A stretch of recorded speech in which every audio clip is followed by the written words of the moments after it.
अभी तक 2 दिनों में जितनी चर्चा हुई उसको मैं बता देता हूँ।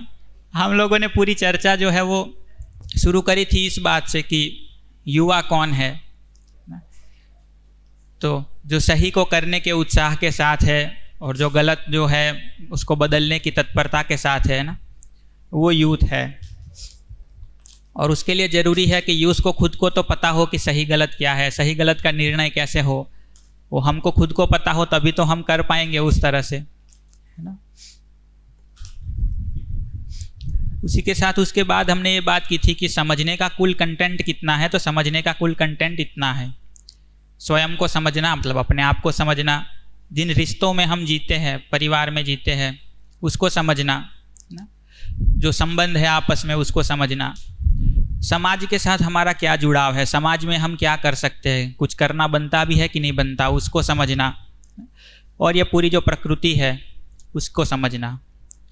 हम इन चारों में जीते ही हैं, अपने साथ तो जीते ही है, अपना कुछ भाव विचार चलता रहता है, परिवार के साथ जीते ही है, समाज के हिस्से है ही हम, चाहे हम वो देख पाए ना देख पाए, और प्रकृति के साथ जीना तो है ही, हवा मिट्टी पानी पेड़ पौधे इन सब से अपना एक जुड़ाव है ही। तो जहाँ भी हम जीते हैं वहाँ की व्यवस्था को हम समझ ले तो हम वहाँ ठीक जी सकते हैं। जैसे यहाँ इस कैंपस में हम आए हैं, यहाँ के आपको व्यवस्था समझने में ना आए कि खाना कहाँ है, रुकना कहाँ है, वॉशरूम कहाँ है, तो भटकते रहेंगे इधर उधर। लेकिन इस कैंपस की व्यवस्था को समझ लेंगे कि खाने का अरेंजमेंट कहाँ पे है, रहने का अरेंजमेंट कहाँ पे है, शिविर कहाँ पे चल रहा है, तो आराम से जी सकते हैं, है ना। तो जहाँ हम रहते हैं वहाँ की व्यवस्था को समझ लेते हैं तो ठीक ढंग से जी पाते हैं। तो इन 4 लेवल पे हम रहते हैं, 4 लेवल में हम जीते हैं, इस चारों डायमेंशन में हम जीते हैं। तो चारों की व्यवस्था को समझ लेंगे तो चारों के साथ ठीक से जी पाएंगे, है ना। और इस पूरे शिविर के स्ट्रक्चर को देखेंगे कैसा है, तो हमने जो कहा था कि पहला हाफ जो है, मतलब पहले जो 4 दिन है ना, उसमें हम कोशिश करेंगे कि परिवार और स्वयं की व्यवस्था इतने को समझने की कोशिश कर ले। कल का पूरा दिन देखेंगे तो हमने सेल्फ को समझने की कोशिश की, मानव क्या है ना, उसको समझने का प्रयास किया। आज से हम ये रिश्तों को समझना, परिवार को समझना शुरू करेंगे कि ये परिवार में कैसे जीते हैं, ये संबंध क्या चीज़ होती है, विश्वास क्या है, सम्मान क्या है, स्नेह क्या है, ये सबको समझना शुरू करेंगे। तो धीरे धीरे वो जो संबंध है, जो संबंध में भाव है, उस पर हमारा ध्यान जाना शुरू हो। आज उस और कुछ प्रयास करेंगे, कल भी पूरा दिन वही चलेगा, संबंध में कैसे जिया जाए। और आज की चर्चा मैं यदि बताऊं तो आज हम मेनली विश्वास और सम्मान, ये 2 चीज़ों पे बात करेंगे। लंच से पहले विश्वास पे बात कर लेंगे, लंच के बाद सम्मान पे बात करेंगे।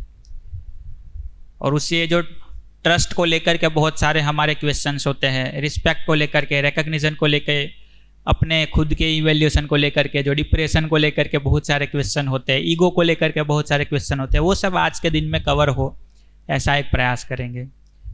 कल फिर बाकी की जो भाव है, स्नेह है, ममता है, वात्सल्य है, वहाँ से लेकर के प्रेम तक की चर्चा कल करेंगे,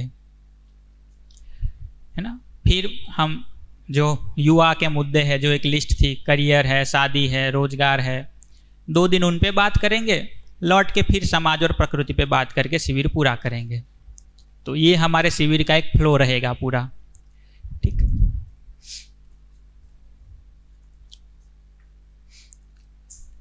उसके बाद एक बहुत महत्वपूर्ण बात ये देखी थी कि हम कुछ भी बनना चाहते हैं, कुछ भी करना चाहते हैं, बट अल्टीमेटली गोल देखेंगे तो वो तो सुखी और समृद्ध होना है। ये सब तो उसके रास्ते हैं, इंटरमीडिएट गोल्स है, स्टेप्स है, जिसको पार करके हम अल्टीमेटली यहाँ तक पहुँचना चाहते हैं। और ये हर किसी का अपना लक्ष्य है ना। तो इसको मानव लक्ष्य कहते हैं, क्योंकि हम सबका लक्ष्य है ये।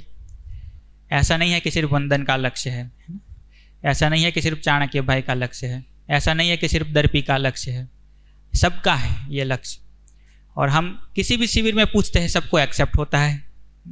आपको भी एक सर्वे करना हो कहीं तो कर सकते हैं कि सबको ये एक्सेप्ट होता है सुखी और समृद्ध होना कि नहीं। तो इसको मानव लक्ष्य कहते हैं कि ये हमारा मानव होने के रूप में लक्ष्य है, यही हमको करना है। इसमें हमने देखा था कि यदि ये रास्ता हमारा बंद हो गया तो ज़िंदगी खराब नहीं हो गई, दूसरे रास्तों से यहाँ पहुँचा जा सकता है।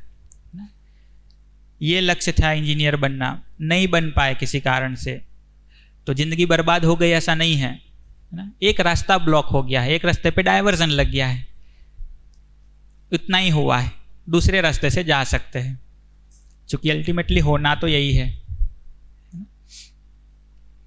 उसके बाद हमने थोड़ी बात करी थी सेल्फ एक्सप्लोरेशन की, जिसमें हमने ये बात करी थी कि जो भी हमको कहा जाता है, जो भी हम सुनते हैं, जो भी अपने अंदर विचार उठते हैं, ये सारे एक प्रस्ताव है, उसको जांचने की ज़रूरत है कि ये मुझे नेचुरली एक्सेप्टेबल होते हैं कि नहीं होते हैं, ये मेरी नेचुरल एक्सेप्टेंस है कि एक्सेप्टेंस है। उस पर हमने एक गेम भी खेल के उसको अच्छे से वो किया था। तो उसको जांचने पे लगे कि हाँ ये नेचुरल एक्सेप्टेंस है, और फिर उसको जी के देखे और जीने में भी दिखे कि हाँ दूसरे मानव के साथ अच्छा जिया जा सकता है, प्रकृति के साथ अच्छा जिया जा सकता है, तो जो बात है वो सही है। जैसे मैं एक उदाहरण दूँ आपको कि मैं यदि एक बात बोलूँ कि गांव में सबसे ज़्यादा पैसे हो तभी आप सुखी हो सकते हैं, अब इसको जांचना हो, कैसे जांचेंगे? तो पहला कि ये मेरी नेचुरल एक्सेप्टेंस है या एक्सेप्टेंस है, क्या है, क्या है ये नेचुरल एक्सेप्टेंस है कि एक्सेप्टेंस है? कि गांव में सबसे ज़्यादा पैसे आ जाए मेरे पास, मैं गांव का सबसे अमीर बन जाऊं तभी मैं सुखी हो सकता हूं, ये नेचुरल एक्सेप्टेंस है कि एक्सेप्टेंस है? एक्सेप्टेंस है। तो यहाँ भी गलत निकलता है। यदि जी के देखे गांव वालों के साथ ऐसा कि सबको पीछे छोड़ के हम आगे निकलने का प्रयास करें, तो ये उभय सुख जो है, मतलब दोनों सुखी हो, हम भी सुखी हो, गांव वाले भी सुखी हो, वो पॉसिबल है कि वो उसमें झगड़ा होगा? झगड़ा होगा। तो दोनों पैमाने पे गलत निकलता है। तो इसका मतलब ये जो लाइन है कि मैं गांव का सबसे अमीर व्यक्ति बनूं तभी सुखी हो, ये कैसी निकलती है? वेरिफिकेशन में गलत निकलती है। उसी तरह जो जितनी भी बातें कही जाती है, जितनी भी बातें हम सुनते हैं, उसको इस तरह से जांचा जा सकता है, परखा जा सकता है, अपने लिए चेक किया जा सकता है कि ये ठीक है कि नहीं।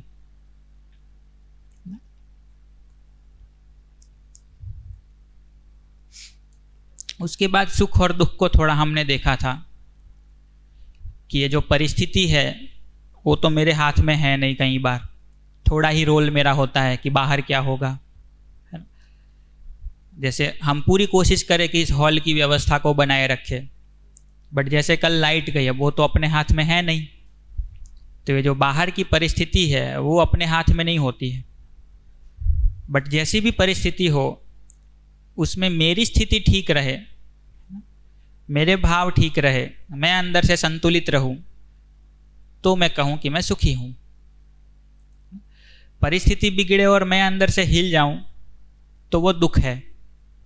कि लाइट जाए और मुझे हो जाए कि अरे क्या हो गया, तो उसी को कहते हैं कि थोड़े दुखी हो रहे हैं। तो आप मेरे साथ कैसा बिहेव करेंगे वो मेरे हाथ में नहीं है, वो तो आपके हाथ में है। कि महेश भाई मेरे साथ कैसे बात करेंगे वो मेरे हाथ में नहीं है, वो तो उनके हाथ में है। बट वो जैसे भी बात करे उससे मेरी स्थिति ठीक बनी रहती है, मेरा भाव उनके प्रति ठीक बना रहता है, तो उसी को कहते हैं कि मैं सुखी हूं। और मुझे तो कई बार लगता है कि एक आध बार सोचना चाहिए कि परिस्थिति कभी किसी के हाथ में रही है क्या, कि पूरी जिंदगी उन्होंने एकदम स्मूथ चला ली हो, परिस्थिति बिल्कुल भी बिगड़ने ना दी हो। किसी की भी ऐसी जिंदगी गई है क्या आज तक? कितने भी उदाहरण देख लो, परिस्थितियां तो किसी के हाथ में नहीं रही है, वो तो हर बार जो है बहुत सारे फैक्टर्स होते हैं उसमें। अब यहाँ हम 80 लोग बैठे हैं तो ये 80 फैक्टर तो मिनिमम है, इसमें से कोई भी फैक्टर कभी भी परिस्थिति बिगाड़ सकता है। लाइट एक फैक्टर है, प्रोजेक्टर एक फैक्टर है ना, इसी का हॉल में देखेंगे कैमरा एक फैक्टर है, कम से कम 100 फैक्टर यहीं दिख जाएंगे जो परिस्थिति को क्रिएट करते हैं। कितनों को कंट्रोल करेंगे। ऐसे ही अपनी लाइफ में देखेंगे तो हर सिचुएशन में बहुत सारी ऐसी चीजें हैं जो परिस्थिति को क्रिएट करती है, उसमें हमारा भी एक रोल है, हम भी एक फैक्टर है, बट हम केवल एक फैक्टर है उसके। सब हम कंट्रोल कर ले जाएंगे और सब अपने अनुकूल चला लेंगे, वो नहीं होगा ना। बट वो परिस्थिति जैसी भी बन रही है उसमें मेरी स्थिति ठीक बन रही है, मैं सुखी हूँ, मतलब मैं संगीत में हूँ, आराम में हूँ, हैप्पी मूड में हूँ, हम लोग जिसको कहते हैं ना चिलिंग मूड में हूँ तो मैं सुखी हूँ। और फिर उस परिस्थिति में मेरा क्या रोल है उसको आइडेंटिफाई करके मैं वैसा जी सकता हूँ कि भाई चलो ऐसा हो ही गया, अब क्या करना है, अब वो सोचूंगा। फिर रोना नहीं रोऊंगा कि क्यों ऐसा हो गया, मुझे तो ऐसा नहीं चाहिए था। तो ये सुख दुख की व्याख्या है, और इससे ये समझ में आता है कि सुख दुख बाहर नहीं है, वो तो मेरे अंदर है, मेरी अपनी स्थिति है। तो जो एक लाइन में बार बार कल बता रहा था कि मेरा सुख मेरी जिम्मेदारी है, आप ठीक बिहेव कर लो ये मेरी जिम्मेदारी नहीं है, वो तो आपकी जिम्मेदारी है। बट मेरा बिहेवियर कैसा होगा, मेरा भाव कैसा होगा, वो मेरी जिम्मेदारी है, वो मेरा सुख है।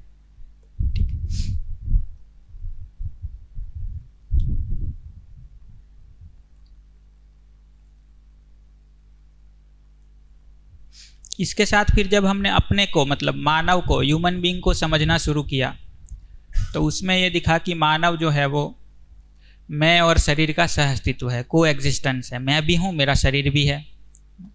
तो कुछ मेरी ज़रूरतें हैं, कुछ मेरे शरीर की ज़रूरतें हैं। उसको हमने देखा था कि मेरी जो ज़रूरतें हैं वो तो निरंतर है, मुझे तो हर क्षण सुख चाहिए, एक क्षण भी दुख आता है तो नहीं चलता है। भाव जो है वो मुझे निरंतर चाहिए। जैसे ये हो जाए कि भाई आज सुबह उठ के ये विचार आ गया कि कितने टाइम विश्वास विश्वास विश्वास, आज तो कोई अविश्वास कर ले मेरे साथ तो अच्छा रहे थोड़ा, ऐसा तो होता नहीं है।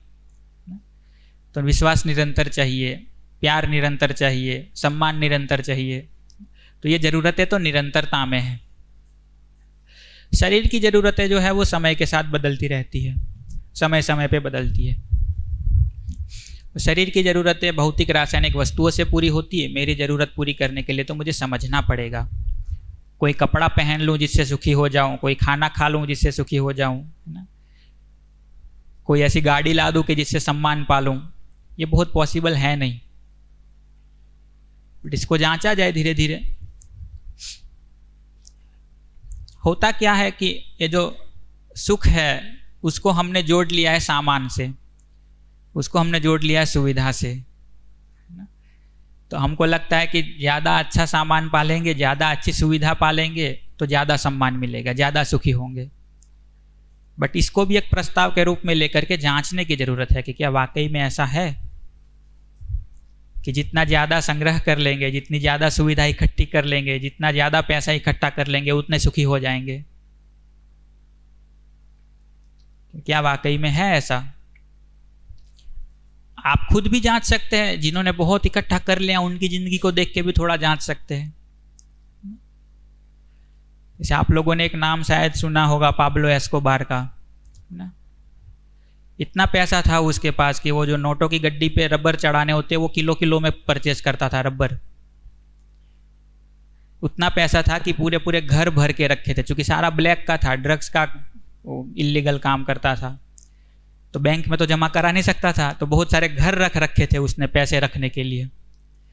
वैसा कहते हैं कि कई सारे करोड़ों रुपए तो उसके चूहे खा जाते थे। वो एक दिन कहीं छुपा हुआ था कोई बर्फीले एरिया में, पुलिस से बच के ना, आर्मी से बच के, उसके पीछे तो कई कई देशों की आर्मी पड़ी हुई थी, पुलिस नहीं। तो वहाँ तूफान आया और उसका घर टूट गया तूफान में, तो बर्फ़ की हवा अंदर आने लगी। तो उसकी छोटी बेटी भी थी, तो वो ठंड से सिकुड़ने लगी। तो इसने सोचा कि क्या करूं मैं कि इसको थोड़ी गर्माहट मिले, तो सोफा जलाया, कुछ जलाया, सब जल गया। लास्ट में जितना हो सके सारा पैसा इकट्ठा करके सारा पैसा जला दिया ताकि अपनी बेटी को थोड़ी देर गर्माहट दे सके। बच गई बेटी वो उस कारण से, बट बड़े होकर के उसका बेटा और वो लोग बताते हैं कि करीब करीब $2 बिलियन जला दिए थे उसने। इमेजिनेशन में भी नहीं आता ना $2 बिलियन कितना होता है। उतना जला दिया था उसने बस अपनी बेटी को थोड़े पल की गर्माहट देने के लिए। उससे तो समझ में आता है कि पैसा ज्यादा महत्वपूर्ण है कि संबंध ज्यादा महत्वपूर्ण है। सुख पैसों में है कि सुख भाव में है, प्यार में है ना। तो ऐसे कई उदाहरण मिल जाएंगे, थोड़ा आंख खोल के देखने की जरूरत है अपने आसपास।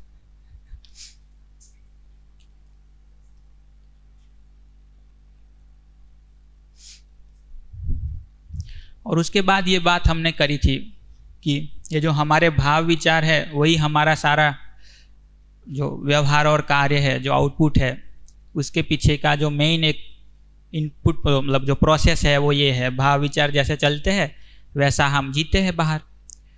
तो मेरा भाव मेरे विचार कहाँ से गवर्न होते हैं? संवेदनाओं से होते हैं, मान्यता से होते हैं कि समझदारी से होते हैं? इसको हर बार जांचने की ज़रूरत है, देखने की ज़रूरत है ना। क्यों ऐसा करने की ज़रूरत है? क्योंकि संवेदना और मान्यता से जब भी वो चलते हैं तो पता नहीं कि ठीक चलेगा कि नहीं, है ना। जैसे यदि मैंने ये मान रखा है कि एक तरह का हेयर स्टाइल करने वाले लोग अच्छे हैं, एक तरह का हेयर स्टाइल करने वाले लोग बुरे हैं, ये मेरी मान्यता है ना। यदि तो प्रतीक भाई को देख के पता नहीं कि मेरे अंदर क्या भाव आएगा। जैसा उनका हेयर स्टाइल होगा वैसा भाव आएगा। तो या तो मैं सुखी होऊंगा या तो दुखी होऊंगा, या तो उनके साथ ठीक बिहेव करूंगा या बुरा बिहेव करूंगा। तय तो कुछ रहेगा नहीं ना। कल को वो हेयर स्टाइल चेंज करा ले तो भाव चेंज हो जाएगा, है ना।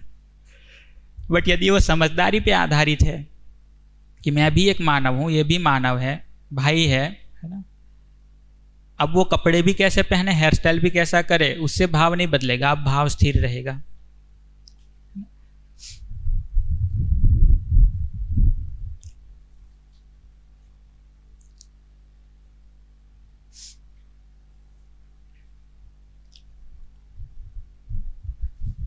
और लास्ट में ये बात करी थी कि ये जो सुविधा है वो कितनी चाहिए ये तय करना ज़रूरी है कि मुझे ज़िंदगी को ठीक से जीने के लिए कितनी सुविधा चाहिए, ये इंडिपेंडेंटली तय करना, कैलकुलेट करना ज़रूरी है।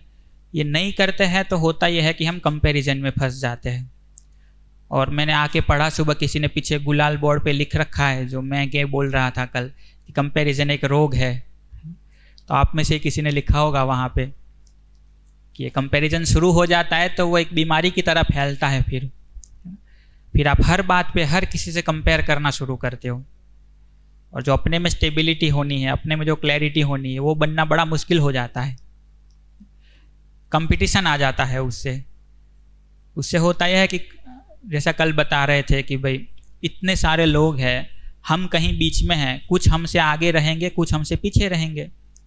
पीछे वालों को देख के हमको ईगो आएगा, आगे वालों को देख के हम डाउन जाएंगे। तो उससे अच्छा है ना कि हम इंडिपेंडेंटली अपनी ज़रूरतों को तय करें।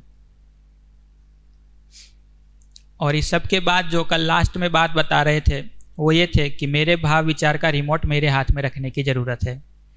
ये अपना रिमोट जो हर किसी को देते फिरते हैं हम ना, उसमें कोई बहुत स्वतंत्रता जैसा है नहीं। ठीक है, तो इतनी बातें हम लोगों ने कल तक करी है, उसको मैंने जल्दी से रिवाइज कर दिया, एक बार रिकैप करा दिया। के मुद्दे पर थोड़ा बात करना चाह रहे हैं, और हम दो काम करेंगे इसमें। आज और कल हम एक एक टॉपिक पर बात करेंगे, और किसी भी संबंध में ना मैं दो इम्पॉर्टेंट टॉपिक या पॉइंट बता करके मैं चर्चा को शुरू करूंगा। जितने आपके क्वेश्चंस हैं, चाहे पेरेंट्स के साथ रिलेशनशिप के लेकर के हो, मैरिज को लेकर के हो, ठीक, फ्रेंड्स के साथ के हो, आप किसी को हेल्प करना चाहते हैं वहाँ प्रॉब्लम है, कोई आपको डोमिनेट या कंट्रोल कर रहा है वहाँ प्रॉब्लम है। ये जितने भी अलग अलग इश्यूज दिखाई देते हैं, कुछ बेसिक लॉ पर टिके हुए हैं, कुछ बेसिक नियम पर टिके हुए हैं। तो हम आज और कल फर्स्ट हाफ तक में कोशिश करेंगे कि उन लॉज को एक एक करके समझ लें। इतना आप सुनेंगे तो हो सकता है 90% इंसिडेंसेज केसेस को आप खुद ही रिजॉल्व कर लें। जो 10% बचते हैं उनको हम कल लंच के बाद कर देंगे, ठीक है, उनको हम कर देंगे। तो हो सकता है 90% आप खुद ही रिजॉल्व कर लें, एक बार वो बेसिक फ्रेमवर्क आपको पकड़ में आ जाए तो। और किसी के भी साथ, पेरेंट्स के साथ, टीचर्स के साथ, फ्रेंड्स के साथ, ठीक, या हस्बैंड वाइफ रिलेशनशिप में, या मैरिज चूज करने जा रहे हैं वहाँ पर, इन सभी जगहों पर ये बेसिक नियम ही है जो काम करता है, जो काम करता है। तो हम उन नियमों को समझने पर फोकस करेंगे, फोकस करेंगे। एक तो मुझे ये कहना था। सेकेंड भाग मुझे ये कहना कि किसी भी संबंध में दो तरफ से जीना होता है, कुछ मेरी तरफ से, कुछ आपकी तरफ से। अभी हम सारे को इस पर्सपेक्टिव से सुनने का काम करेंगे कि मैं अपनी तरफ से ऐसा जीता हूं कि नहीं जीता हूं।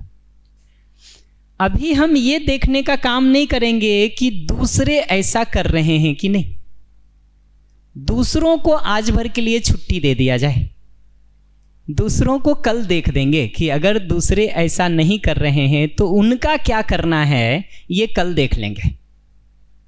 आज तो हम ये देखना चाहेंगे कि हम खुद ऐसा जीते हैं कि नहीं जीते हैं। आज हम फोकस इस पर करेंगे कि हम खुद ऐसा जीते हैं कि नहीं जीते हैं।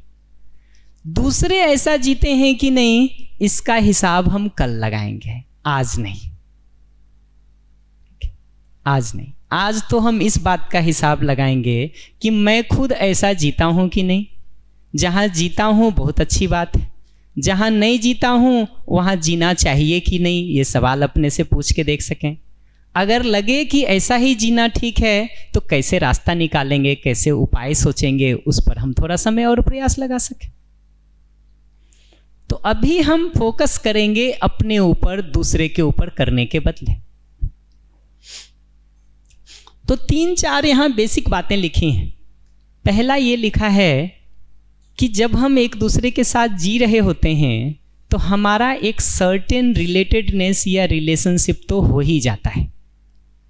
एक बच्चा घर में पैदा होता है, पैदा होने के साथ ही अलग अलग संबंध उसके डिफाइन हो जाते हैं। माता पिता, भाई बहन, चाचा ताऊ, बुआ, ये सारे डिफाइन हो जाते हैं। पैदा होने के साथ ही ये सारे संबंध हो जाते हैं। इन जनरल भी तुम अगर देखोगे ना तो ये दिखता है कि एक ही हवा पानी है जिसको हम सब शेयर कर रहे हैं। तो हवा तुम पॉल्यूट करो या मैं, प्रॉब्लम दोनों को भुगतना होता है। पानी तुम पॉल्यूट करो या मैं, भुगतना दोनों को होता है।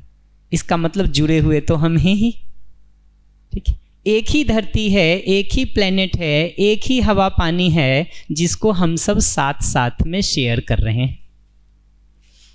तो मैं कहता हूं ये सिचुएशन ऐसा है कि हम एक नाव में बैठ करके नदी पार कर रहे हैं। छेद कोई भी करे उसमें, अगर पानी नाव के अंदर आएगी तो डूबेंगे हम सभी, हम सभी। पहले दिन भी इस बात पर ध्यान दिलाने की कोशिश की थी कि छोटी से छोटी चीज़ें भी जो हम आज के दिन प्रयोग करते हैं उसमें बहुत सारे लोगों का कनेक्शन और कंट्रीब्यूशन है ही। इवन इस वर्कशॉप में भी हम यहाँ साथ में हैं, हम सभी 80-90 लोग एक दूसरे से जुड़े हुए हैं ही। तुम कुछ खराब करो तब भी, मैं कुछ करूं तब भी, ये करे तब भी, वो करे तब भी, ठीक है, प्रॉब्लम तो होती ही है। हम 80-90 लोगों को तो छोड़ो, जो सपोर्ट स्टाफ भी इसमें लगे हुए हैं, पानी भरने से लेकर के लाइट के इंतजाम से लेकर के बाकी चीज़ों में, अगर उनकी तरफ से भी कोई चूक होती है, लौट करके प्रॉब्लम हम लोगों को शुरू हो ही जाती है, हो ही जाती है। कल सुबह सुबह हम लोग पानी के प्रॉब्लम को झेल रहे थे क्योंकि मोटर जल गया था कहीं। तो ये दिखता है कि एक साथ जीते हुए जब हम रहते हैं कहीं भी, चाहे परिवार में रहें, चाहे काम करने की जगह पर रहें, कि बस ट्रेन में साथ गुजर रहे हैं, ठीक है, हमारा एक दूसरे के साथ एक कनेक्शन होता ही है, एक जुड़ाव होता ही है। हम उसको पहचान लेते हैं, आइडेंटिफाई कर लेते हैं तो हम ठीक जी पाते हैं।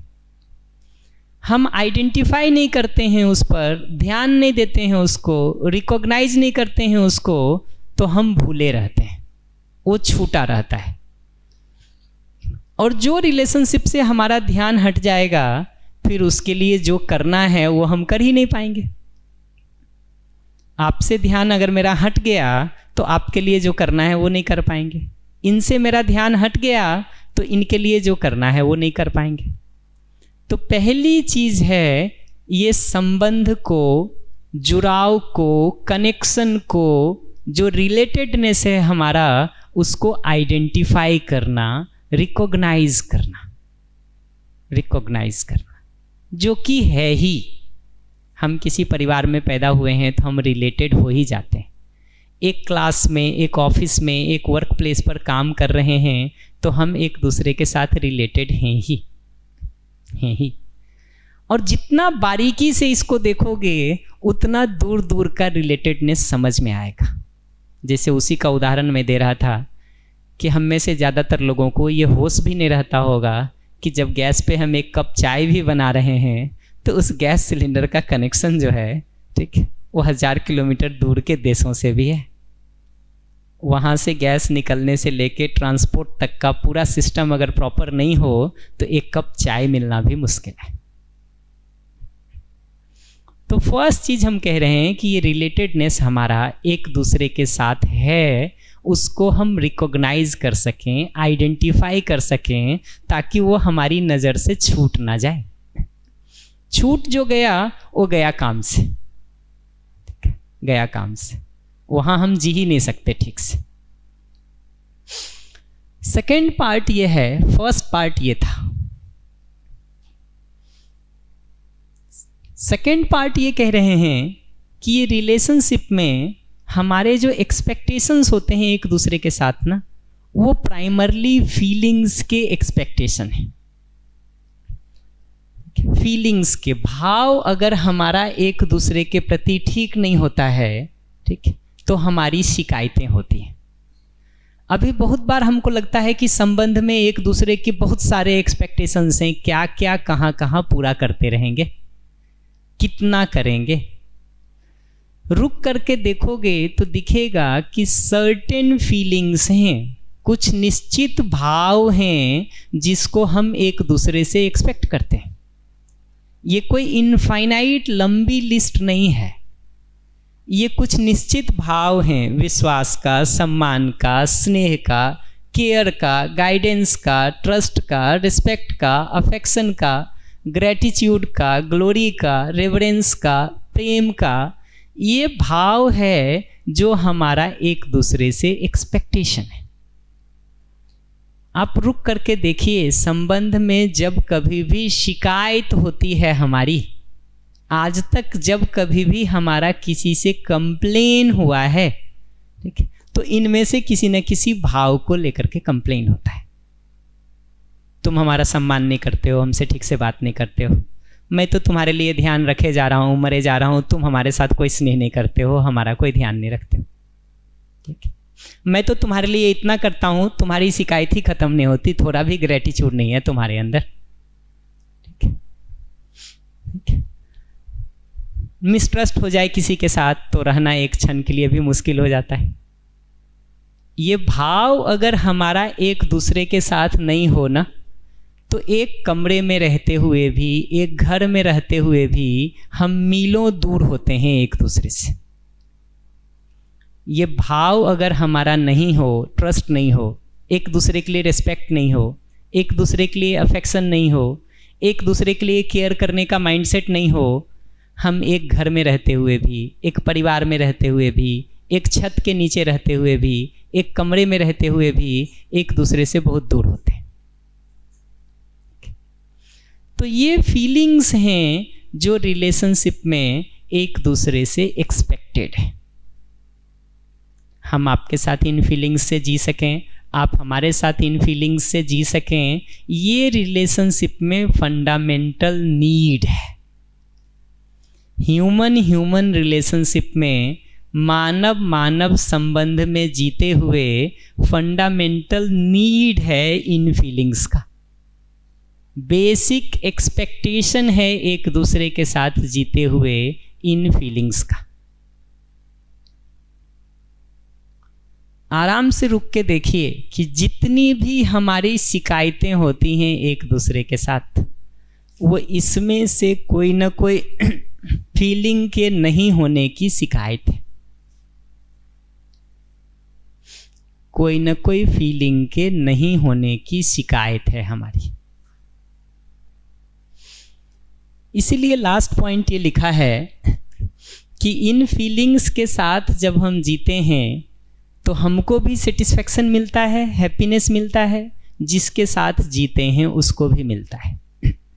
फॉर एग्जाम्पल, मेरे अंदर स्नेह का भाव होता है, सम्मान का भाव होता है, विश्वास का भाव होता है, तब मैं आराम में रहता हूँ, या मेरे अंदर अपमान, क्रोध, विरोध, घृणा, ईर्ष्या, नफरत ये होता है तब आराम में रहता हूँ। मेरे अंदर विश्वास का, सम्मान का, स्नेह का भाव होता है तब मैं आराम में रह पाता हूँ, या मेरे अंदर अपमान, क्रोध, विरोध, घृणा ये रहता है तब मैं आराम में रहता हूँ। कब रहता हूँ? स्नेह, विश्वास, सम्मान जैसे भाव होते हैं तो मैं आराम में रहता हूँ। इवन फॉर अ मोमेंट, एक क्षण के लिए भी ये विश्वास, सम्मान, स्नेह का भाव अगर टूटता है ना, तो मेरी अपनी परेशानी सबसे पहले शुरू होती है, मेरा अपना इरिटेशन सबसे पहले शुरू होता है। मेरे अंदर क्रोध आ जाए तो हम उस क्रोध में बने रहना चाहते हैं कि उससे बाहर निकलना चाहते हैं? क्या चाहते हैं? रोज रोज ये क्रोध करने का अवसर और सौभाग्य मिले हमको, या आगे नहीं करना पड़े? नहीं करना पड़े। ये सारे उत्तर ये बात को बताते हैं कि अपमान, क्रोध, विरोध, घृणा में हम में से कोई भी व्यक्ति रहना नहीं चाहता है। मजबूरन जितनी देर रहता है परेशान होता है। मजबूरन, फोर्सफुल्ली जितनी देर भी हम रहते हैं अपमान के साथ, क्रोध के साथ, विरोध के साथ, हम परेशान होते हैं।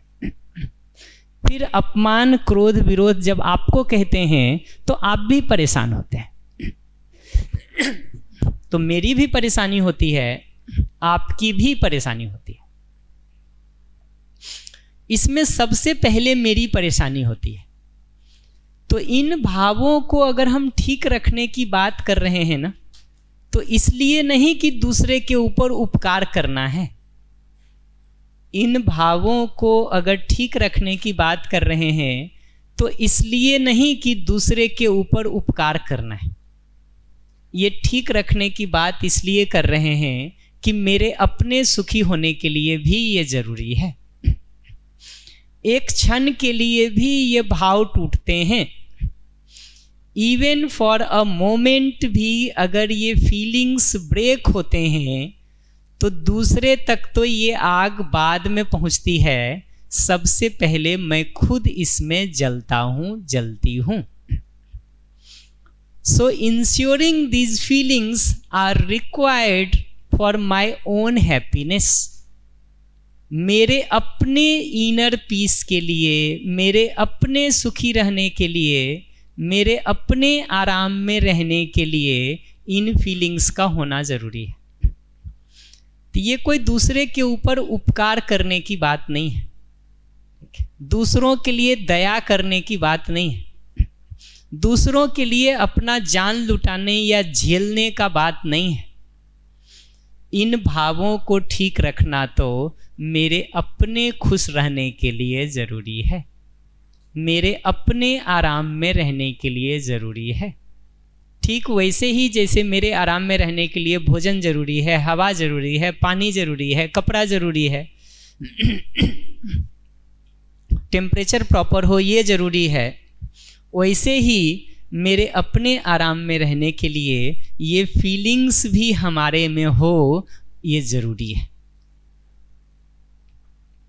जैसे गर्मी लगने से तकलीफ होती है, ऐसे ही अंदर अपमान आ जाता है तो भी तकलीफ होती है। जैसे खाना नहीं मिलने से तकलीफ होता है, ऐसे ही अंदर विरोध का भाव आ जाए तो भी तकलीफ होती है। जैसे खाना मिलने से उस समय कम से कम हमको आराम मिलता है, ऐसे ही जितनी देर विश्वास, सम्मान, स्नेह का भाव बना रहता है मैं आराम में रहता हूँ। बल्कि खाने में तो ये है कि वो 10 मिनट, 5 मिनट, 15 मिनट ही खाने का काम कर सकते हैं। तो उससे जो सुख दुख मिलना है वो तो 10 मिनट, 5 मिनट, 15 मिनट ही मिलेगा, उससे ज़्यादा तो नहीं मिल सकता। जितनी देर खाना खाएंगे उतनी देर ही मिलेगा। लेकिन ये ट्रस्ट, रिस्पेक्ट, अफेक्शन से होने वाले सुख दुख को देखेंगे तो ये तो पूरे दिन भी हो सकता है, पॉजिटिव में भी और निगेटिव में भी। मन खराब हो जाए, पूरे दिन, पूरे सप्ताह, पूरे महीने भी मन में वो घूमता रह सकता है, बार बार वो घटनाएं याद आती रह सकती हैं। और ठीक रखने का भी काम करें तो पूरे दिन भर हम विश्वास, सम्मान, स्नेह के भाव को अपने में बनाए रख सकते हैं। अगर वो रख पाएंगे तो आराम में रहेंगे, नहीं रख पाएंगे तो पहले खुद परेशान होंगे, फिर परेशान होंगे तो दूसरों को परेशानी ही बांटेंगे और क्या करेंगे। तो हम अगर दुखी होंगे, परेशान होंगे तो आपको भी दुख और परेशानी ही देंगे, आपको आराम देने का काम नहीं कर सकते, नहीं कर सकते।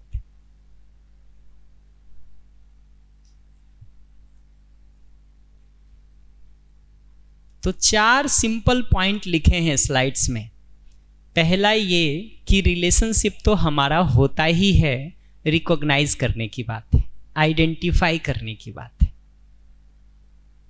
आइडेंटिफाई करने की बात है।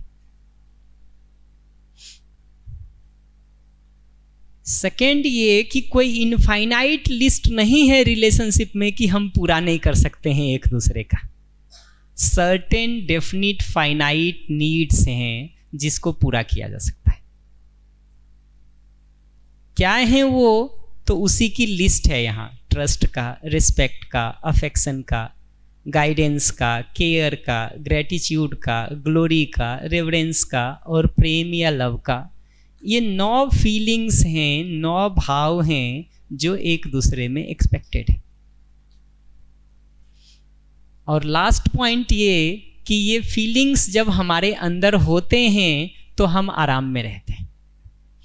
इन फीलिंग्स को आपके साथ एक्सप्रेस करते हैं तो आपको भी अच्छा लगता है, इसलिए म्यूचुअल हैप्पीनेस पॉसिबल हो पाता है। ये फीलिंग्स नहीं हो तो हम परेशान होते हैं, ठीक है। परेशान होकर के अपमान करेंगे आपका, विरोध करेंगे आपका, तो मेरे अंदर जो आग थी अब वो आप तक भी पहुंच जाती है। मैं जो कीचड़ में गिरा हुआ था अब हाथ पकड़ के आपको भी खींच लिया, तो हम दोनों कीचड़ से सने हुए मिलते हैं, थोड़ी देर में दोनों का दुख शुरू हो जाता है।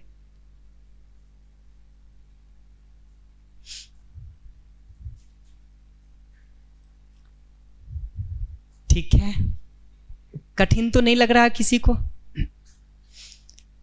अगर इतनी सी बात समझ में आ रही है तो जो हमारे पास 40 मिनट का अप्रॉक्स टाइम है, हम उसमें सिंपल 3-4 बातों पर ध्यान दिलाना चाहेंगे कि आज के दिन संबंध में क्या चूक होती है हमसे, क्या मिस्टेक होता है हमसे, और उसको कैसे हम ठीक कर लें। तो कई सारी चीज़ें उतने से भी ठीक हो सकती हैं।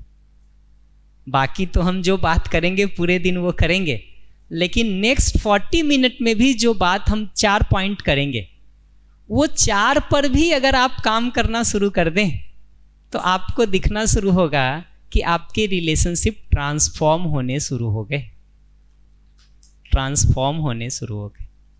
बहुत बेसिक 4 बातों पर हम बात करेंगे। और मैं फिर से ध्यान दिला दूं, ये चारों पॉइंट सुन के ये नहीं देखना है कि सामने वाला मेरे साथ ऐसा जीता है कि नहीं। ये चारों पॉइंट सुन करके ये नहीं देखना शुरू करना है कि सामने वाला ऐसा मेरे साथ जीता है कि नहीं। ये चारों पॉइंट देख करके, सुन करके ये देखना है कि मैं ऐसा दूसरों के साथ जी रहा हूं कि नहीं। अगर हम चाहते भी हैं कि दूसरा हमारे साथ ऐसा जिए तो कहाँ से शुरू करना ठीक है? पहले अपनी तरफ से जीने से कि पहले दूसरों से सिर्फ कहने से कि तुम ठीक जियो मेरे साथ? कहाँ से? अपनी तरफ से जीने से ठीक करना जरूरी है। क्या नाम है आपका? भव्य। भव्य, भव्य नाम, भव्य उत्तर। तो अपनी तरफ से हम इसको देखने के काम को करेंगे। दूसरे का नहीं करेंगे ये नहीं कह रहा हूं, दूसरे का कल कर लेंगे जी, कल कर लेंगे। एक दिन तो कम से कम हम अपने को देखने में लगाएं। एक दिन तो इस बात पर लगाएं कि मैं वास्तव में ऐसा जीता हूं कि नहीं। कल हिसाब कर लेंगे इस बात का कि दूसरे ऐसा जीते हैं कि नहीं। ये स्लाइड की प्रिंट है बेटा तुम्हारे पास, वो खोलोगे नीचे तो मिल जाएगा। वो जो मोटी पर्ची तुम्हारे नीचे रखी है ना, उसमें इसी का प्रिंट आउट है। वो पेज खोल लो तो मिल जाएगा तुमको।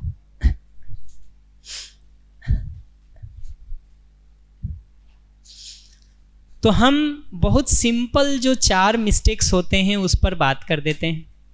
कैसे ठीक हो सकता है उस पर भी बात कर देते हैं। तो लिखने की जरूरत नहीं है तुमको, स्लाइड्स ओपन करोगे मिल जाएगा, तुम्हारे हाथ में प्रिंट आउट है ऑलरेडी। तो जिनको भी बोर्ड का कुछ देखना हो, अपने लिखना हो तो वहाँ खोल लें, अदरवाइज सामने बोर्ड रखा है, आराम से आप इस पे देख सकते। मिल गए? कौन सा स्लाइड नंबर है? नंबर मार्क नहीं है, कोई बात नहीं, मिल जाएगा जी, सब स्मार्ट हैं, ढूंढ लेते हैं।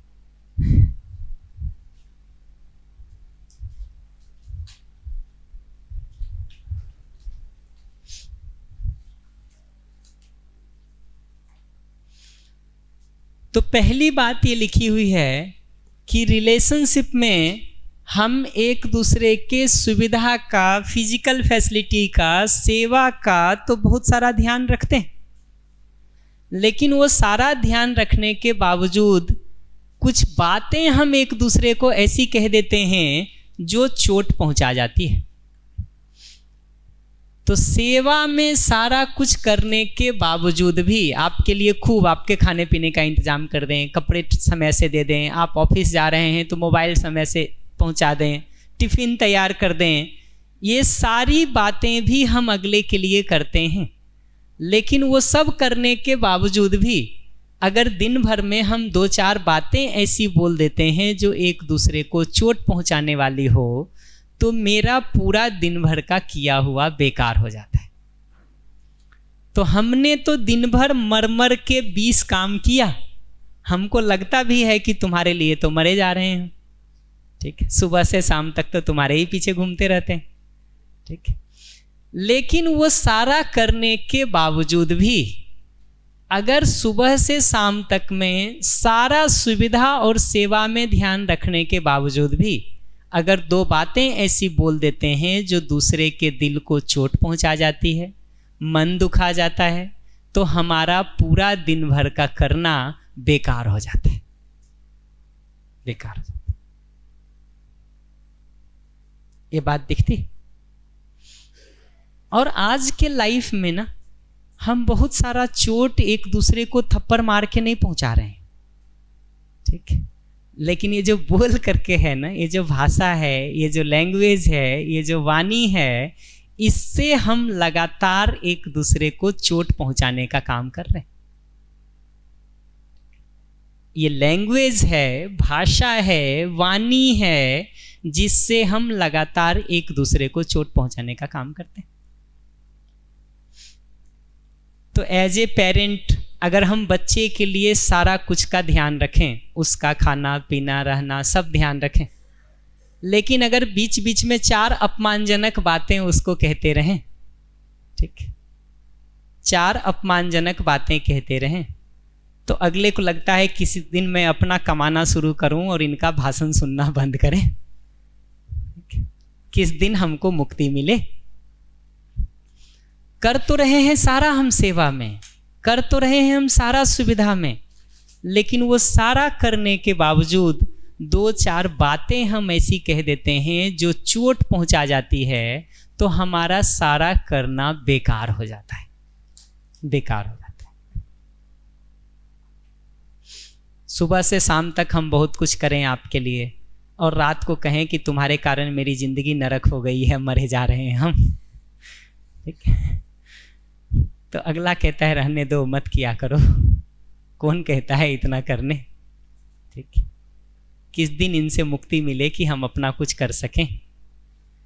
दूसरे को चोट पहुंचाने का काम हम जैसे ही अपनी भाषा से, अपने एक्सप्रेशन से, अपने गेस्चर से करते हैं ना, हमारा सारा केयर जो हम दूसरे का कर रहे हैं सुविधा और सेवा की जगह से, वो बेकार हो जाता है।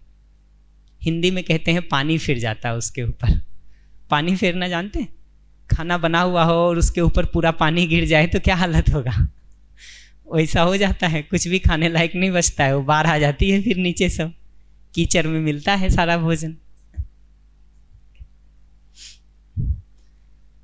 तो पहली सिंपल सी चीज ये पकड़ना जरूरी है, नहीं तो स्थिति ऐसी होती है कि हम सुविधा में अगले के लिए बहुत कुछ कर रहे होते हैं, तो मुझे लगता है कि पूरी जिंदगी तुम्हारे लिए ही तो लगाए हुए हैं। हमको लगता है कि पूरी जिंदगी तुम्हारे लिए ही तो लगाए हुए हैं। अगले को लगता है तुम्हारे कारण ही तो जिंदगी तबाह हो रखी है। हम चूंकि सुविधा और सेवा में सारा कर रहे हैं, तो हमको लगता है पूरी जिंदगी आप ही के लिए तो दिए हुए हैं, तुम्हारे लिए ही तो दिए हुए। लेकिन अगर मेरी भाषा से, मेरी शैली से, मेरे फेशियल एक्सप्रेशन से, मेरे टोन से, मेरे लैंग्वेज से अगर आपको लगातार डिसरिस्पेक्ट जा रहा है, नीचा दिखाना जा रहा है, कम बताना जा रहा है, बेकार, बुद्धू, बेवकूफ़, नालायक, इस तरह का कुछ भी सेंस अगर जा रहा है, तो आपको जो उससे चोट लगती है ना, उससे सारा सुविधा और सेवा में किया हुआ मेरा बेकार हो जाता है। ये पहली बात दिखती है।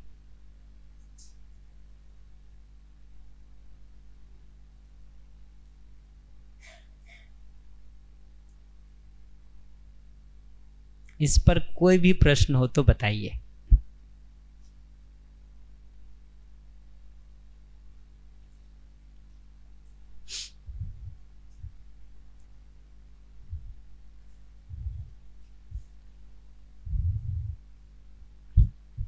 और बहुत बार ये अपमान करने के लिए ना बोलना भी जरूरी नहीं है। हम जिस तरह से आपके सामने खड़े होते हैं, ठीक है, जिस तरह से पानी का ग्लास देते हैं, जिस तरह से खाना परोस के देते हैं, आपका दरवाज़ा नॉक करने पे जिस तरह से खोलते हैं, वो सब बता देता है ये बात कि आपके लिए सम्मान है कि अपमान है। वो सब बता देता है ये बात कि आपके लिए स्नेह है कि विरोध है।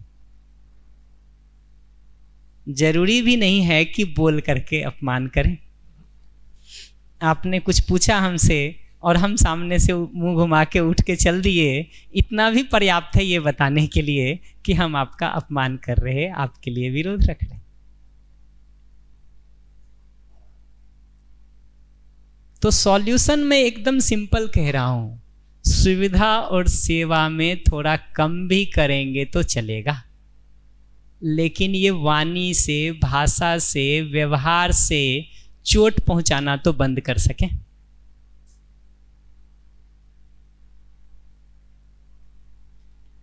एक गिलास पानी नहीं दे सकते हैं किसी को तो मत दें।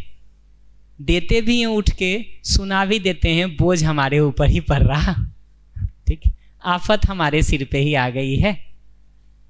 तो पानी दे भी रहे हैं हम, 2 मिनट का टाइम भी लगा रहे हैं, लेकिन ये जो बात सुना देते हैं ना, ये अगले को पानी पीने का भी सारा टेस्ट खराब कर देता है, और अपना टेस्ट तो खराब हो ही जाता है, हो ही जाता है।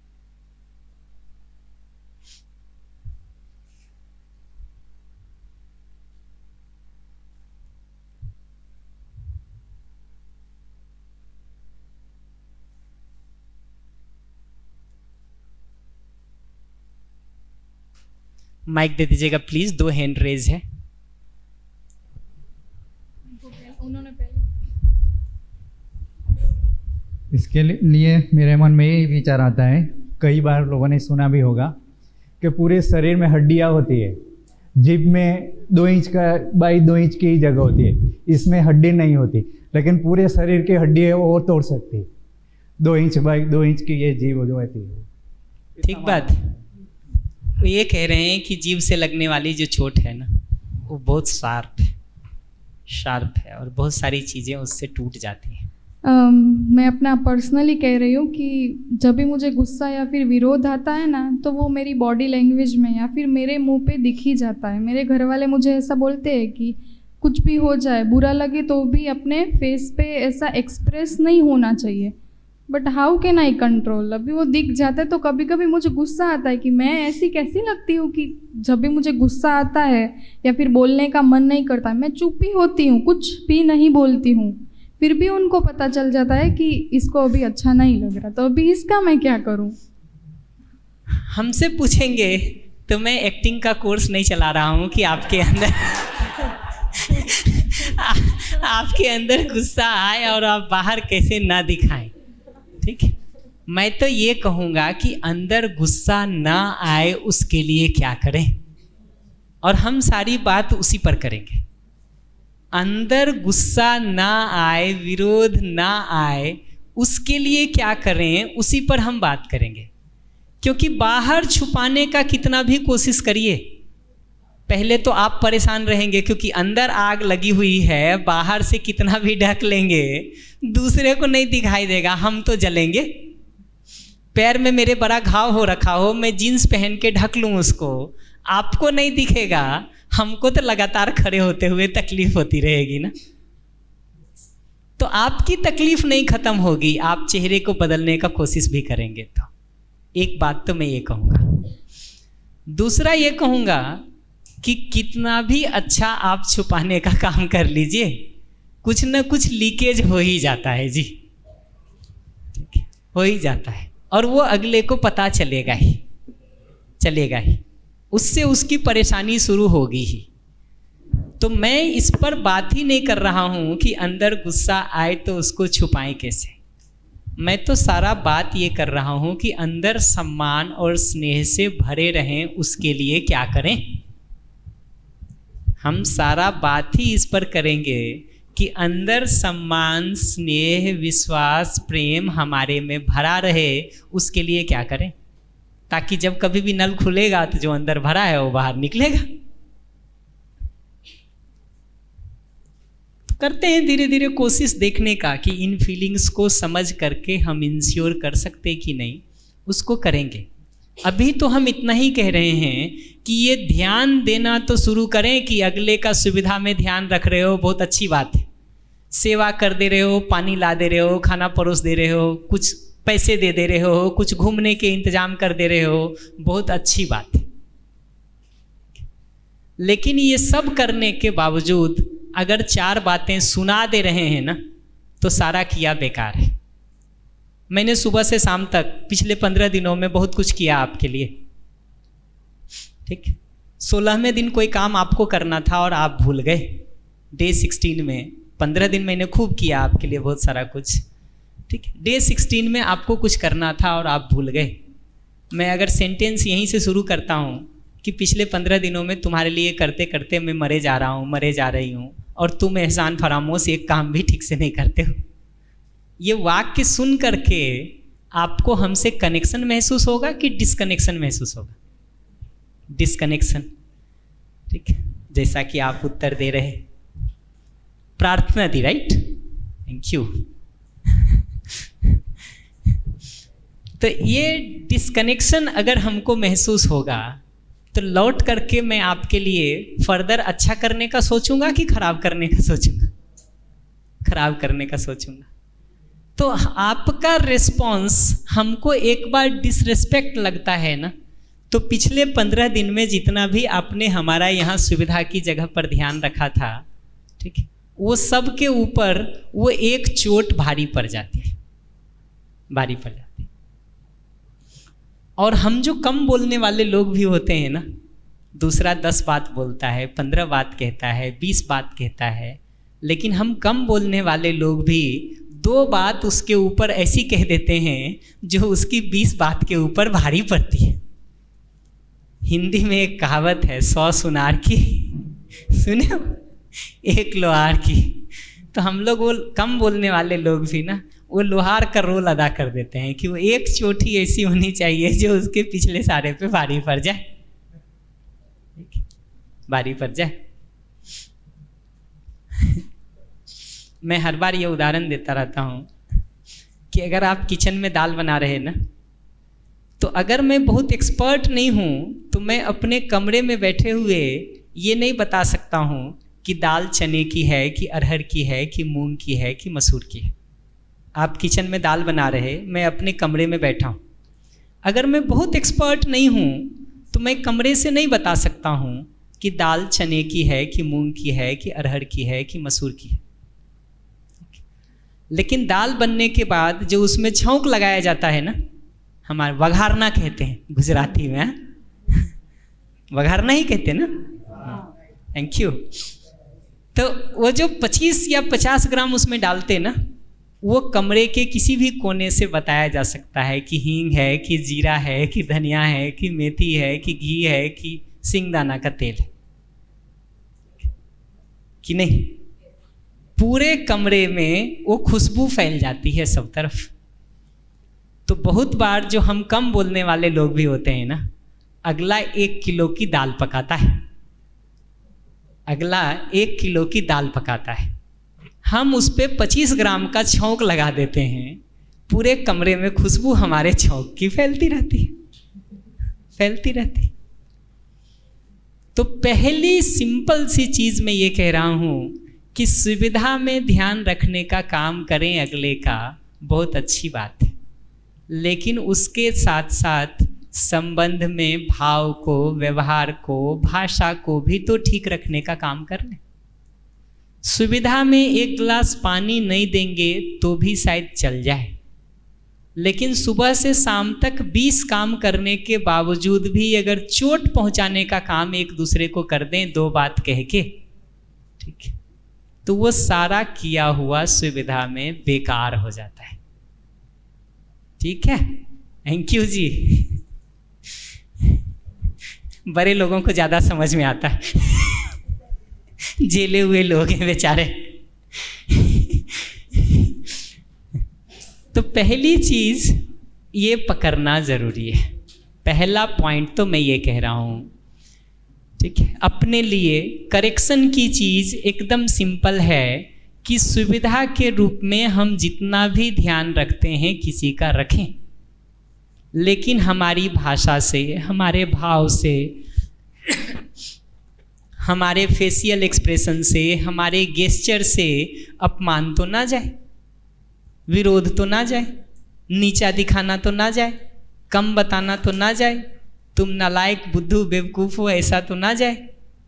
क्योंकि ऐसा कभी भी जाएगा ना तो हर अगले का एक दिन आता है, ठीक, वो भी अपना अवसर ढूंढता है, ठीक, उस दिन जवाब देता है। तो मुझे कमरे में झाड़ू लगाना था और ठीक नहीं लगी, कहीं चूक रह गई। आप अगर 4 बात सुनाते हैं ना तो मैं वेट करता हूँ कि किस दिन आपका कोई काम हो जिसमें कमी दिखाई दे, और जिस दिन हमको दिखाई देता है उस दिन मैं भी लिस्ट लेके पहुँच जाता हूँ आपके पास। तो चोट जैसे ही हमको लगेगी, लौट करके हम चोट देने का ही सोच पाते हैं, अगर बहुत समझदार नहीं है तो, जो कि सामान्यतः लोग मिलते नहीं हैं। अगर समझदार लोग मिल जाएं दुनिया में इतने, तो शिकायत क्यों हो हमको।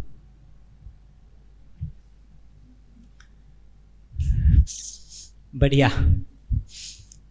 सेकेंड पार्ट हमको इसमें ये कहना, फर्स्ट पार्ट क्लियर हो गया, सोचना आराम से, टी ब्रेक में और सोचना। मैं ब्रेक के पहले ये 4 पॉइंट कवर कर देना चाहता हूँ। सेकेंड पॉइंट ये है कि ये भाव पर अगर मेरा ध्यान जाता भी है कि हाँ भाई, विश्वास का भाव जरूरी है, सम्मान का भाव जरूरी है, स्नेह का भाव जरूरी है, इस पर जब हमारा ध्यान जाता भी है तो रुक करके ये देखो कि अगर हम किसी के साथ जी रहे हैं, जैसे मैं अभी तुमसे बात कर रहा हूँ, तुम हमसे बात कर रहे हो, कितनी देर हमारा ध्यान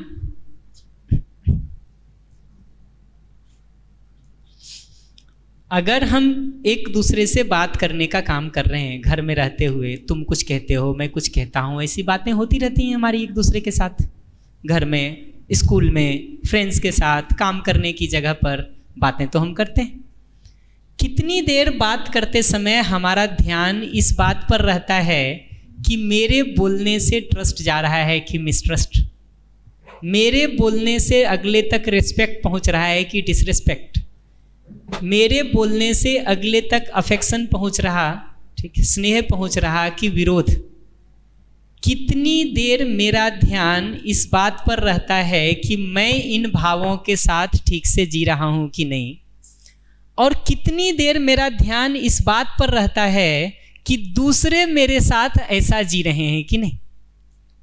तुम्हारे बोलने में ट्रस्ट है कि मिसट्रस्ट, रिस्पेक्ट है कि डिसरिस्पेक्ट, अफेक्शन है कि जेलसी, कितनी देर मैं तुमको देखता रहता हूं कि तुम ठीक जी रहे हो कि नहीं मेरे साथ, और कितनी देर मैं अपने को देखता हूं कि मैं ठीक जी रहा हूं कि नहीं तुम्हारे साथ। किस पर हमारा ध्यान ज़्यादा होता है? ये दोनों में से जब हम पेरेंट्स के साथ बात कर रहे, फ्रेंड्स के साथ बात कर रहे, हस्बैंड वाइफ रिलेशनशिप में बात कर रहे, कहीं भी हम बात कर रहे हैं, कितनी देर हमारा ध्यान इस बात पर रहता है कि मैं अपनी तरफ से ट्रस्ट कर रहा हूं कि मिसट्रस्ट, मैं जो बोल रहा हूं इससे रिस्पेक्ट अगले तक जाएगा कि डिसरिस्पेक्ट, स्नेह जाएगा कि विरोध। कितनी देर हम इस पर सजग रहते हैं, इसका ध्यान रखते हैं, और कितने समय हमारा ध्यान इस बात पर रहता है कि सामने वाला मेरे साथ ठीक जी रहा है कि नहीं। किस पर ध्यान ज़्यादा रहता है? सामने वाले पर। तो अगर सामने वाले पर ही हम ध्यान देने का काम कर रहे हैं तो जो दिखाई देगा वो तो सामने वाले का ही दिखाई देगा ना, अपना दिखेगा कैसे? अगर हम देख ही सामने रहे हैं, अगर हम देख ही सामने रहे हैं तो जो भी सामने है वही चीज़ें तो दिखाई देगी। तो अगर मैं अभी सामने देखता हूँ तो ये सामने बैठे हुए 70-80 लोग दिखाई देते हैं, कुर्सियाँ दिखाई देती हैं, बोर्ड दिखाई देता है, घड़ी दिखाई देती है, सामने ये दिखता है। इसका ये मतलब थोड़ी है कि पीछे कुछ नहीं है। पीछे मुड़ के देखेंगे तो दिखेगा कि पीछे प्रोजेक्टर है, स्क्रीन है, लाइट है, एसी है, दीवार है, ठीक है, कंप्यूटर है, साउंड सिस्टम की कुछ चीज़ें हैं, बॉटल है, बैग है। मुड़ के देखेंगे पीछे तब तो दिखाई देगा। अगर हमने अपने कैमरे का जूम और फोकस पूरे समय सामने वाले पे ही कर रखा है तो उसकी छोटी से छोटी चीज़ दिखाई देती है।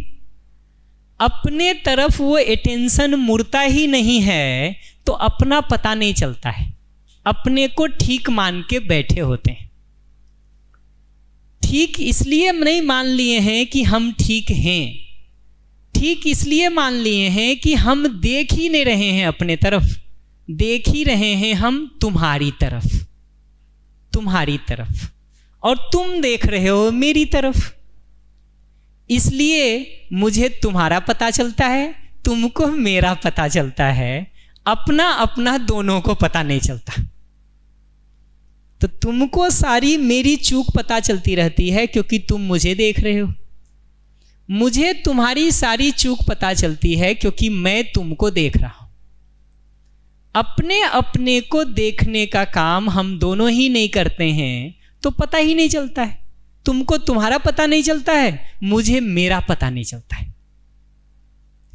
तुम्हें तुम्हारा पता नहीं चलता, मुझे मेरा पता नहीं चलता। क्यों? क्योंकि मेरे पूरे कैमरे का फोकस तुम्हारे ऊपर है, तुम्हारे देखने का पूरा फोकस और स्पॉटलाइट जो है वो मेरे ऊपर है। तो मेरे बोलने में थोड़ा भी ऊपर नीचे हो जाए तुमको पकड़ में आ जाएगा। तो वही गलती सामने वाला तुम्हारे साथ 2 महीने से कर रहा हो, 3 महीने से कर रहा हो, 6 महीने से कर रहा हो, तुम झेलते झेलते थक जाओ उसको, ठीक है। 2 महीने, 4 महीने, 6 महीने से झेलते झेलते थक जाओ। 6 महीने बाद तुम एक दिन खराब लैंग्वेज में उसको पलट के जवाब दे दो, अगला कहेगा तुमको बोलने की तमीज़ नहीं है, ठीक से बात करने नहीं आता तुमको, ऐसे अपमानजनक ढंग से बात किया जाता है क्या? क्यों उसको दिख रहा है? क्योंकि वो फोकस पूरे समय हम पे किए हुए है। उसको अपना क्यों नहीं दिख रहा है? क्योंकि कभी उसने अपने ऊपर फोकस किया ही नहीं है। ऑब्जेक्ट ऑफ अटेंशन जिसको बनाएंगे वही तो दिखाई देगा। ऑब्जेक्ट ऑफ अटेंशन हम अपने को बनाएंगे तब तो अपना कुछ दिखेगा। ऑब्जेक्ट ऑफ अटेंशन अगर हम तुमको ही बना रखे हैं, सामने वाले को ही बना रखे हैं, तो जो भी दिखेगा तुम्हारा दिखेगा, मेरा कहाँ दिखेगा हमको? तो तुमको मेरा सारा दिखता है, हमको तुम्हारा सारा दिखता है। दो छोटे बच्चे से भी अलग अलग बुला के पूछो झगड़ा हुआ तो कि गलती किसकी थी, क्या बताता है? दो छोटे बच्चे भी झगड़ा कर रहे हो, दोनों को अलग अलग बुला के पूछो कि गलती किसकी थी, क्या बताता है? सामने वाले की।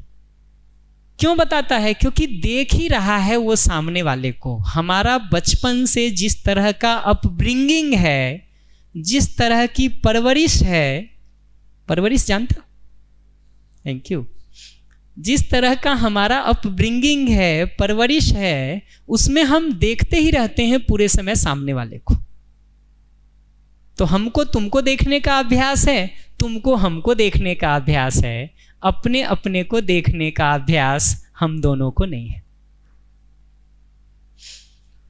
और चूंकि हमको प्रॉब्लम तुम्हारे में दिखाई देती है, इसलिए ठीक करने का प्रोग्राम भी हम तुम्हारा बनाते हैं कि इसको ठीक करना है, इसको ठीक करना है, इसको ठीक करना है। तुमको प्रॉब्लम हम में दिखती है तो तुम्हारे पास हमको ठीक करने का प्रोग्राम होता है। तो हम दोनों के पास दूसरे को ठीक करने का प्रोग्राम तो होता है, अपने को देखने का भी प्रोग्राम नहीं होता है। तो ठीक करने की बात कहां से आएगी? नंबर ही नहीं आएगा ना। देख ही रहे हैं जब तुमको, तो कमी दिखेगी तुम्हारी। और समस्या मोबाइल में दिखेगी तो ठीक करने मोबाइल को ले जाएंगे कि टीवी को ले जाएंगे? मोबाइल ले जाएंगे। इसलिए अगर समस्या तुम में दिखती है तो पूरे जिंदगी कोशिश करते हैं तुमको सुधारने का। तुमको समस्या हम में दिखती है, तुम पूरी जिंदगी कोशिश करते हो हमको सुधारने का।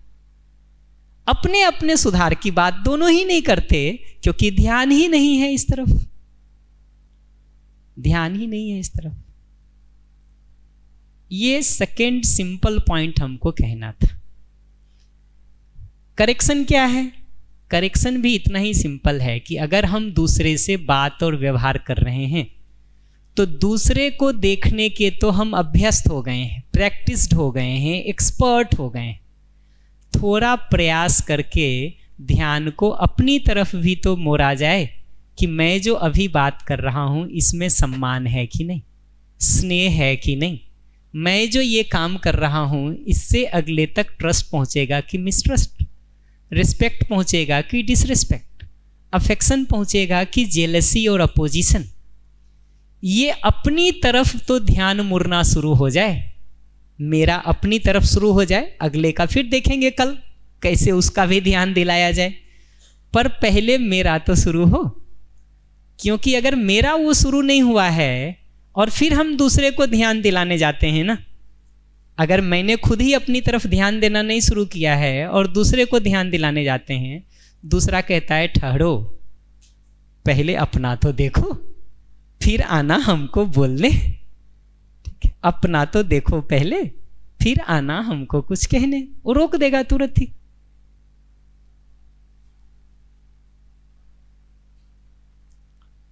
इस सेकंड पॉइंट समझ में आया कि हमारा ध्यान सामने वाले पे बना रहता है ज्यादातर समय, अपने पे बनता ही नहीं है। थोड़ा ध्यान अपने ऊपर ले आए, इतना सिंपल सॉल्यूशन है। कोई बहुत पहाड़ तोड़ने भी नहीं कह रहा हूं। बात करते समय ध्यान थोड़ा अपनी तरफ भी मुड़ना शुरू हो कि मैं ठीक से बात करता हूं कि नहीं, उसमें सम्मान है कि अपमान, स्नेह है कि विरोध, विश्वास है कि शंका, ट्रस्ट है कि मिसट्रस्ट। नेक्स्ट सेशन में हम लोग कुछ इसके प्रैक्टिकल एक्सरसाइजेस करके देखेंगे अलग अलग। ठीक है, नेक्स्ट सेशन में कुछ प्रैक्टिकल करके देखेंगे तो धीरे धीरे और आपको सेंस बनेगा इन चीज़ों का कि किस तरह से चूक होती रहती है। थर्ड मिस्टेक जो होता है ना रिलेशनशिप में कहीं भी, वो ये होता है कि दूसरे जो हमारे लिए ठीक करते हैं ना, हम उसको अपना अधिकार मान लेते हैं कि इतना तो करना ही चाहिए। तो पेरेंट्स ने जो हमारे लिए किया, हम मानते हैं माँ बाप को तो इतना करना ही चाहिए। भाई बहन ने कुछ किया, हम मानते हैं इसको तो इतना करना ही चाहिए। दोस्त ने कुछ किया, हम मानते हैं इसको तो इतना करना ही चाहिए। ये किया तो क्या खास किया। ठीक है, कौन इतना नहीं करता, उसको देखो कितना करता है। पड़ोसी को देखो तुमसे ज़्यादा ठीक करता है, ठीक है, मैंने तुम्हारे लिए कितना ज़्यादा किया है। ये सारी बातों को कह करके ना तुम जो मेरे लिए अच्छा करते हो उसको हम ग्रांटेड ले लेते हैं, अधिकार मान लेते हैं, ऐसा साइड कर देते हैं। और जो जो ठीक नहीं कर पाते हो तुम मेरे लिए उसकी लिस्ट बना के रखते हैं। बाहर लिस्ट बनाने की ज़रूरत नहीं है, लेकिन मन के अंदर वो लिस्ट बनती रहती है। तो हमारी 4 साल की भी फ्रेंडशिप है। 4 साल बाद जब झगड़ा होता है ना, ठीक है, किसी भी बात को लेके, तो पहले दिन से सारा गिनाना शुरू करते हैं कि तुमने क्या क्या ठीक नहीं किया मेरे साथ। बड़े लोगों को कभी झगड़ा करते देखो, शादी के 30 साल बाद भी झगड़ा कर रहे हो ना, तो एक दूसरे को सुनाना शुरू करते हैं कि पहले दिन तुम्हारे घर आए थे, उस दिन से तुमने क्या क्या ठीक नहीं किया मेरे साथ, और तुम्हारे घर वालों ने क्या क्या ठीक नहीं किया मेरे साथ। वो पूरी लिस्ट सुना डालते हैं, पूरी लिस्ट सुना डालते हैं। तो बाहर वो लिस्ट भले नहीं बना रहे हैं, लेकिन अंदर वो लिस्ट लगातार बन रही है। और आप देखो, गुस्से में आदमी जब सुना रहा होता तो ये दूसरों की कमियों वाली लिस्ट बता रहा होता है, ठीक है, बता रहा होता है। मैं बहुत सिंपल एग्जांपल देता रहता हूँ, ठीक है। 10 चीज़ें तुम मेरे लिए अच्छी करो, ठीक है, तुम पूरे 30 डेज में 25 डेज घर की सफाई बहुत अच्छे से करो, ठीक है। मान लो घर की सफाई तुम्हारी जिम्मेदारी में थी, 30 डेज में 25 डेज तुम बहुत अच्छे से करो। मान लो घर का बर्तन धोना तुम्हारी जिम्मेदारी में था, 30 डेज में 25 डेज तुम बहुत अच्छे से करो।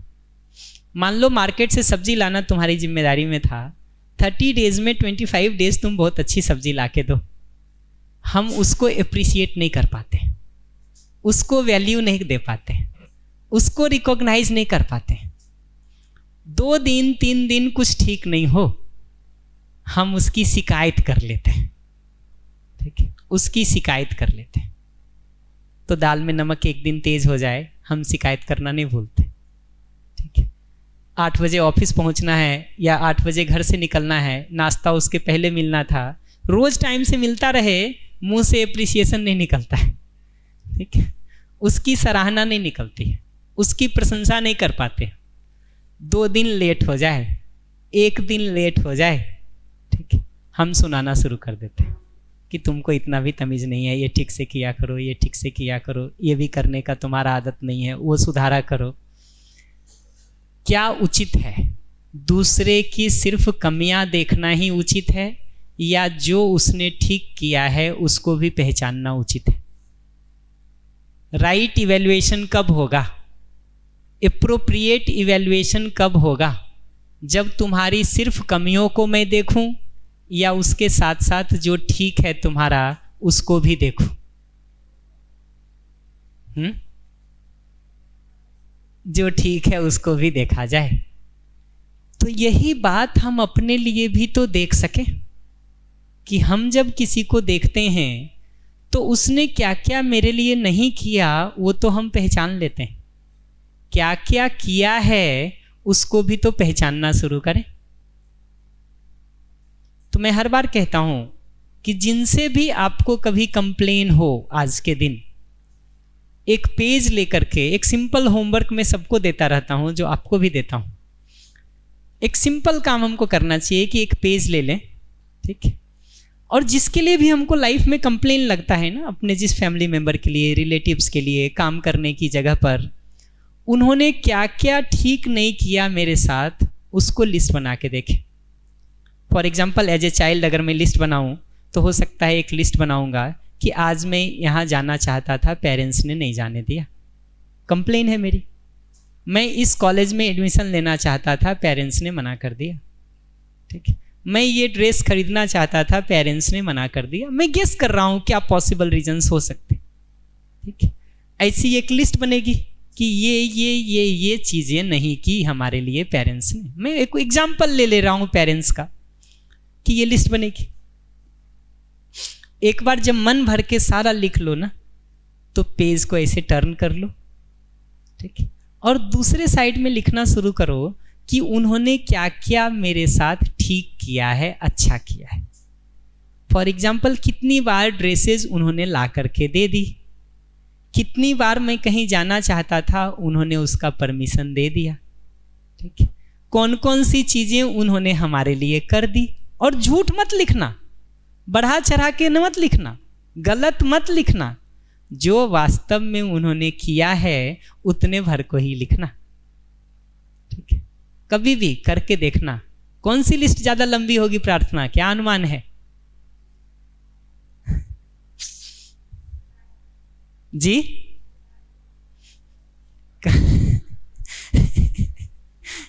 करके देखना कभी इस होमवर्क को।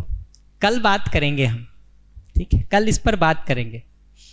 होमवर्क में फिर से रिपीट कर दे रहा हूं, कुछ नहीं करना, एकदम सिंपल। जिस व्यक्ति के लिए भी हमको लगता हो कि इसने हमारे साथ ठीक नहीं किया, क्या क्या चीज़ें ठीक नहीं की, उसकी लिस्ट आउट हम कर सकें कि ये ठीक नहीं किया, ये ठीक नहीं किया, ये ठीक नहीं किया।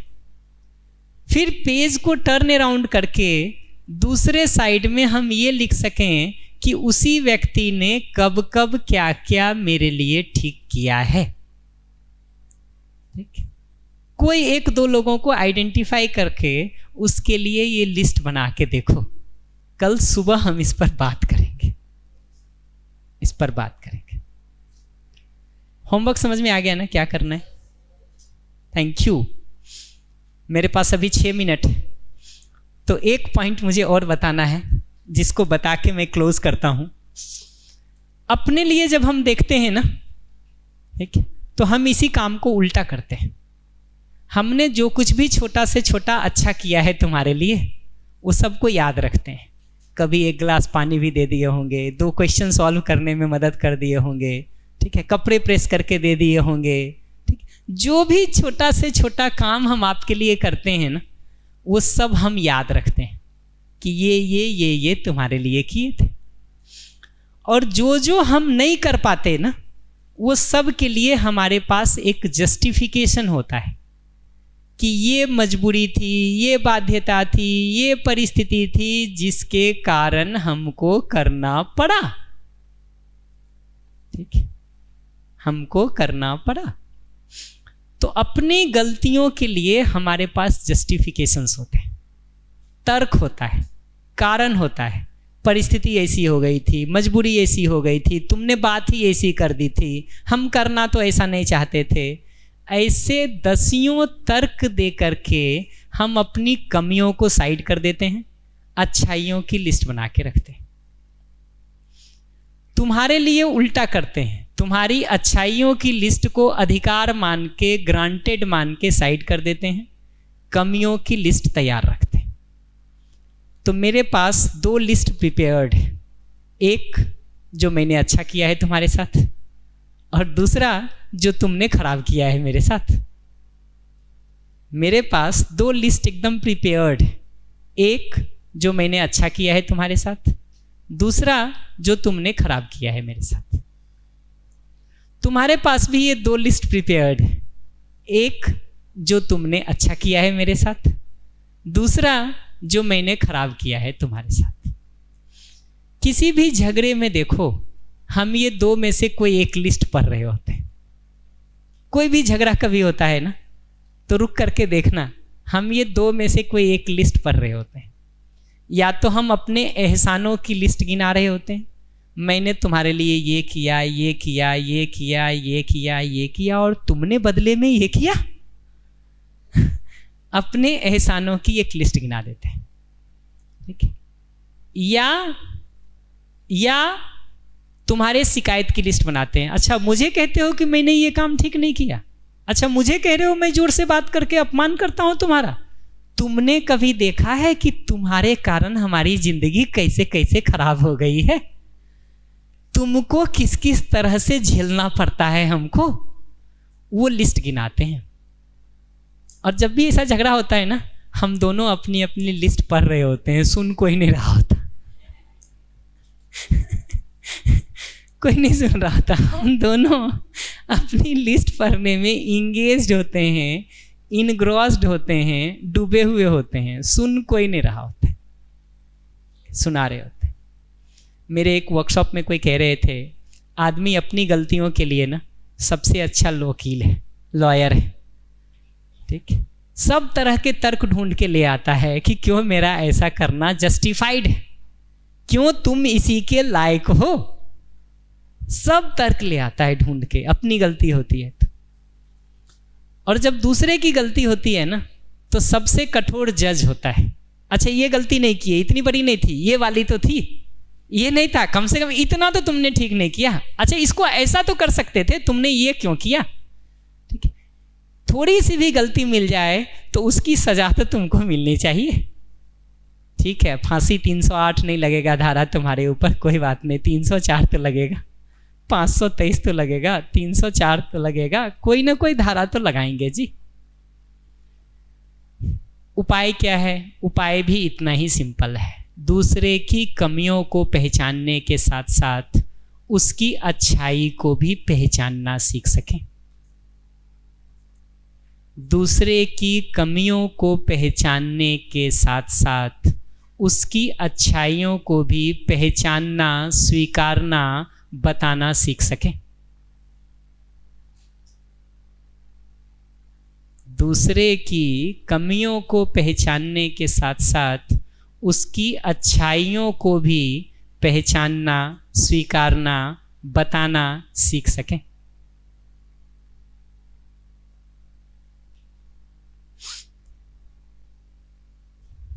इतना सिंपल है सॉल्यूशन। बड़े रॉकेट साइंस नहीं कह रहा हूं मैं, कोई इंटीग्रेशन और डिफरेंशिएशन कैलकुलस सॉल्व करने के लिए नहीं कह रहा हूं। और मैं इसका एकदम सिंपल होमवर्क देता हूं, वो भी 1 मिनट लगेगा करने में, बस ज़्यादा टाइम नहीं लगेगा। आज से कल तक में कभी भी उसको कर लेना, कल सुबह उस पर भी बात करेंगे कि पूरे दिन भर में तुमको जिस किसी का भी कोई एक अच्छा किया हुआ काम याद आता हो, ठीक है, साथ में है तो साथ में, नहीं है तो फोन पर, तुम अगले को ये कह सको कि आपने मेरे लिए ये किया या तुमने मेरे लिए ये चीज़ की, उससे मुझे अच्छा लगा, खुशी हुई, सहयोग मिला। इतना सिंपल लाइन कह रहा हूं, ठीक है, कि किसी की भी कोई एक चीज़ जो हमको पिछले 2, 3, 4 दिनों में दिखाई देती हो, ठीक है, यहाँ से आने के पहले घर पे पिछले 1-2 दिनों में जिस किसी ने हमारे लिए कुछ किया हो, हम उसको पहचान सकें और सिंपल ये लाइन कह सकें। ठीक है, जैसे रीति दीदी की जगह से अगर हमको कहना होगा तो मैं एकदम सिंपल कहूँगा कि पापा आपका मन नहीं था कि मैं ये वर्कशॉप में जाऊँ, ठीक है, फिर भी मेरे कारण आपने आने के लिए परमिट किया, हमको उस जगह तक छोड़ भी दिया जहाँ मुझे जाना था, ये देख करके मुझे अच्छा लगा और खुशी मिली। इतना सिंपल वाक्य है, एक उदाहरण में दे दिया रीति दी का, ठीक है, इतना सिंपल एग्जाम्पल है।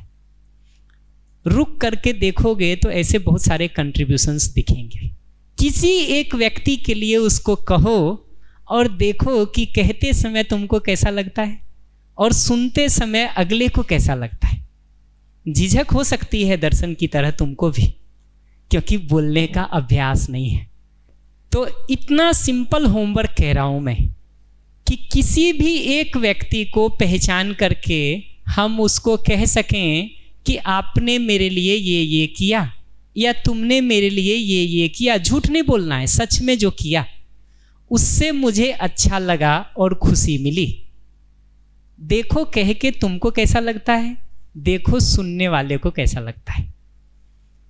यहाँ मैं सेशन रोक रहा हूँ, आराम से हम ब्रेक करते हैं।